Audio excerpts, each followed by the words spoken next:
mio canale Luana Dolci Riflessi. Oggi un video diverso. Come avevo promesso tempo fa, vi faccio vedere come nascondere le codine, che quando io lavoro non faccio nodi. Allora, per cui le codine le lascio molto lunghe. Poi vi faccio vedere da vicino. Già ho inserito gli aghi per farvi vedere come nascondo le codine. Allora, questo è un cardigan che ho realizzato, vi lascio il link anche qui e anche sotto all'info. È un cardigan che ho realizzato con il punto brioche, molto semplice, adatto a tutti, anche per le principianti lo possono realizzare perché è un modello a pannello. Però quando io vado a lavorare anche sia con la tecnica brioche o con l'uncinetto classico, la lavorazione classica, lascio sempre delle codine molto lunghe. Agli inizi, quando avevo iniziato a lavorare ad uncinetto, c'erano i classici nodi, no? Andavo a realizzare i classici nodi, ma mi ero accorta che quando indossavo il capo, insomma la maglia oppure diciamo un cardigan, anche su filati molto fini, mi accorgevo che questo nodino spuntava fuori, anche se nascondevo le codine. Poi ho provato un'altra tecnica di lavorare lasciando il filo lavorandoci sopra. Di solito si inserisce comunque il filo senza fare il nodo e poi ci si lavora per nasconderlo. In alcuni casi si può fare se la lavorazione è molto stretta, ma in altri non andava bene perché si vedeva questo cordoncino sotto e poi non andava bene, non riusciva a stare fermo. Anche nel lavaggio usciva fuori sempre questa codina che, indossando poi la maglia o il cardigan o anche una sciarpa, usciva fuori questa codina che era bruttissima da vedere. Allora andavo in giro con le forbicine e non andava bene. Allora così ho fatto una ricerca e subito ho modificato il modo di andare a nascondere le codine. Per cui la tecnica migliore è non fare assolutamente nodi. Come vi ho fatto vedere nei video lascio delle codine abbastanza lunghe e vado poi a lavorare. Metto il filo alla parte del rovescio, se mi trovo a lavorare la parte del rovescio metto i due fili davanti e continuo a lavorare. Se invece lavoro al dritto metto i fili dietro e continuo a lavorare in maniera che come se li blocco un pochino e non succede nulla. In questo modo, dopo che vado a nascondere, che ora vi faccio vedere, tutte le codine, io le lascio comunque un pezzettino ancora fuori e lavo. Questo ancora non l'ho lavato, proprio per farvi vedere. Non vedo l'ora di indossarlo, mi sono un po', insomma, ho perso un pochino di tempo, ma va subito al lavaggio. Dopo aver nascosto le codine, le vado a lasciare un pezzettino. Questo pezzettino che cosa consiste? Che nel frattempo che io vado a fare il lavaggio e asciugatura vado a controllare se la codina l'ho nascosta bene e vado a tagliare in maniera che si fissa. Se vedo che non si è fissata abbastanza bene, insomma, posso anche andare avanti e riprenderlo. Però di solito nel lavaggio tutte le fibre si aprono, la maggior parte comunque dei filati, chi più e chi meno, si va a fissare la codina che andiamo ad inserire, anche perché è lunga. Io vi posso dire che in questo modo non mi è mai successo di avere, insomma, un buco, ecco. Parliamoci chiaro. Allora adesso cambio l'impostazione dell'inquadratura e andiamo a vedere da vicino. Io già ho preparato i due aghi per praticità, io uso un ago soltanto, ma in maniera che vi faccio vedere che sono i due fili. Adesso andiamo a vedere come vado a nasconderli. Allora, come vedete qui ci sono le due codine. Qui mi vado a riferire alla prima codina, la inserisco qui, la prima codina al giro successivo. Allora, qui abbiamo una V. Allora, vado a fare come punto di riferimento le V, che mi trovo meglio per poter nasconderla. Vado ad inserire alla prima,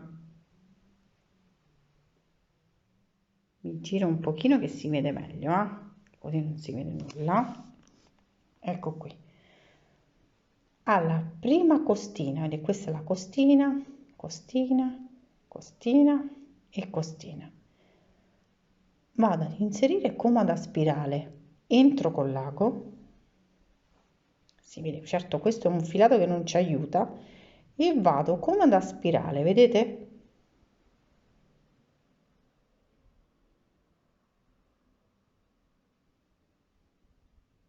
Ve lo faccio vedere da capo. Lo prendo su in questo modo.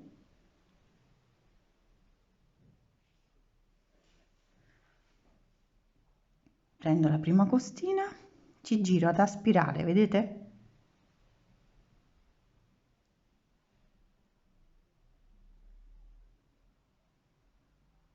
E tiro il filo.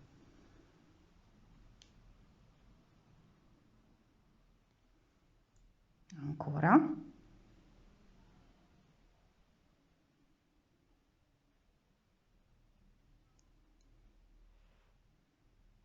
Sempre ad aspirare in questo modo. Realizzate un pochino di maglie, quando ho passato l'ago vado a tirare. Proseguo. In maniera che lo blocco,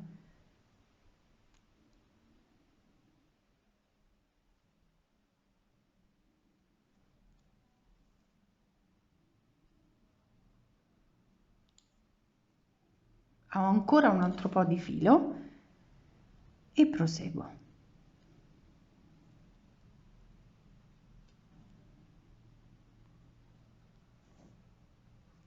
Quando sono arrivata a una misura insomma abbastanza decisa, vado fino in fondo perché non voglio che poi mi si rovina il mio maglioncino.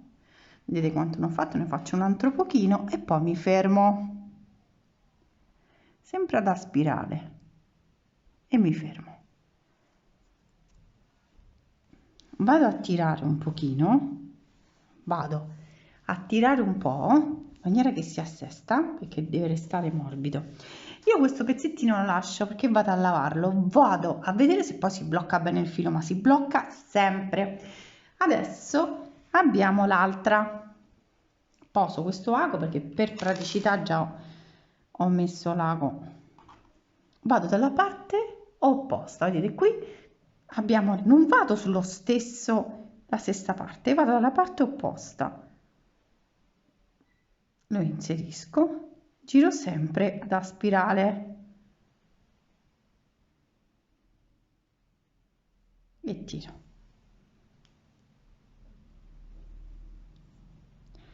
Poi vi farò vedere anche sul punto che non è brioche, non cambia nulla,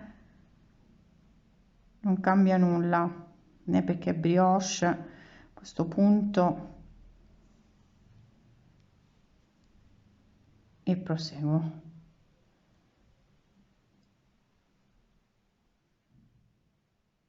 Facilissimo, adesso sono un po',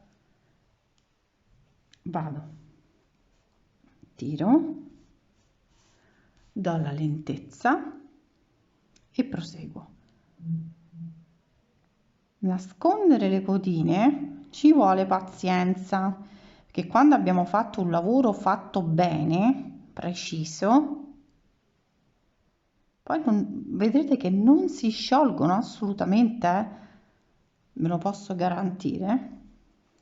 Proseguo ancora un po', se lo sto facendo molto lento.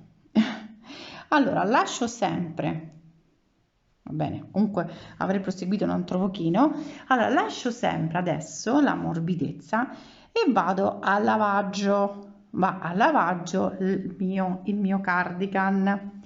Quando ho lavato il cardigan controllo che si sono fissate bene tutte le mie codine e vado a tagliare. Di solito io taglio all'ultimo, non taglio prima, ma anche se tagliate adesso sinceramente non succede nulla, però io non conosco questo filato bene. Sì, già ho realizzato un cardigan con lo fucsia, però con questa lavorazione non ho, è il primo che faccio e allora vado a collaudare le mie codine, per cui vado al lavaggio, cerco di controllare bene, vedrete che quando andate poi a tagliare è super fissato, non c'è bisogno di nulla, state assolutamente tranquilli tranquilli nel modo più assoluto. E spesso mi viene chiesto: può succedere che si può sciogliere? Assolutamente, ma no, a me non mi è mai successo, sia col cotone sia con la lana, insomma rimane fissato benissimo. Certo, fate un pezzo abbastanza lungo, in maniera che si fissa bene, le fibre si aprono e poi tutto resta perfetto, assolutamente perfetto. Allora, sono contenta di aver fatto vedere, perché avevo promesso già da tempo, di far vedere il modo come blocco i fili, e che è molto importante, perché le rifiniture, per quanto riguarda le rifiniture anche dei nostri lavori, sono importantissimi. E avere queste piccolezze che però rifiniscono, perché è brutto poi indossare una maglia e vedere quel nodo. Ecco, qui se avessi fatto dei nodi sarebbero usciti dei nodi giganteschi e è bruttissimo da vedere. Il nodo è brutto da vedere. Poi se lo tagliamo e poi esce fuori pure la codina, assolutamente no, in questo modo non succede nulla. Allora, questa settimana è un video breve, ma ci tenevo a farvelo vedere. Ci vediamo sempre il lunedì e il venerdì con i tutorial, e ci saranno tantissime novità, come mi avete chiesto anche del Natale, prossimamente anche il cappello col punto brioche. E un bacione a tutti e ci vediamo presto nei miei video, ma anche su Instagram se volete, Luana Dolci Riflessi. Un bacione a tutte e ci vediamo presto. Baci!